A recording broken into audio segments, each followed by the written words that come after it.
kam të drejtë, unë e di që djali do kthehet, po më vjen inat që po zgjat kaq shumë kohë dhe djali po vuan. Kjo më vjen inat. Briseda, nëse në një rast ideal po të shet djali, edhe pse nuk di nëse e flet gjuhën shqipe apo jo, çfarë fjalësh do t'i thoje tani?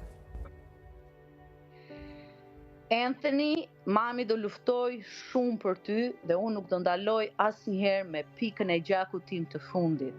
Çado që të më ndodh, unë për ty nuk do ndaloj asnjëherë që ti do kthehesh te krahët e mamit. E di që po vuan, e di që e do mamin shumë aty dhe e di që të mbajnë me zor, sepse ti do që të kthehesh, po e ke shumë frikë babain tan. Mami i di të gjitha. Për të premtoj që kur të kthehesh, unë do të kënaq shumë, do të blej lodra shumë, do udhëtojmë në të gjithë botën, do shkojmë në Shqipëri, do takosh njerëzit që i do shumë dhe të duan shumë, e do ta kuptosh sa shumë të duan dhe kanë pritur për ty që të kthehesh. Kjo do jetë një ëndër e keqe që unë edhe ti do ta harrojmë sapo ne të dy të bashkohemi prapë. Të dua shumë, jeta ime, drita ime. Briseda, pse i friksohet ai babait? Gjithmonë e ka pasur frikë.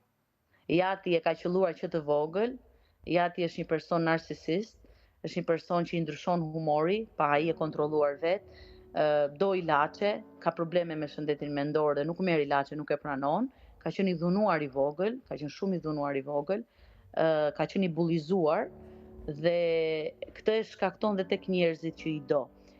Mbaj mend që kur ka lindur djali, unë e mbaja në mes krevatit dhe ai thoshte hiqe, çoj në dhomë tjetër, çoj në krevatin e tij, nuk duhet të rri këtu mes nesh. Dhe më thoshte mua, ti do djalin më shumë se mua. Do më thënë, ka qenë gati 1 vit, më ka dhënë shumë vështirësi mua si person, pse unë doja djalin më shumë se ai. Se nëna, çdo nan mendoj unë, po ne shqiptarët jemi pak më shumë. Unë vetëm me djalin, do më thënë, edhe kur është bërë djali atë ditët e para që duhet shkonte në Çerdhe, në Kopësht, unë rria atje jashtë Çerdhes, që do dëgjoja djalin kur të qante, po të qante të shkoja brenda. Edhe ai më thoshte, ti je me fiksime, ti je fiksuar, nuk e lë fëmin të rritet, nuk e lë të zhvillohet, duhet japësh pavarësi. Kurse këta janë më të ftohtë si njerëz, këta fëmijët i nisin te motrat e vllai, nisin në Angli, nisin në shtet tjetër, që të vegjël.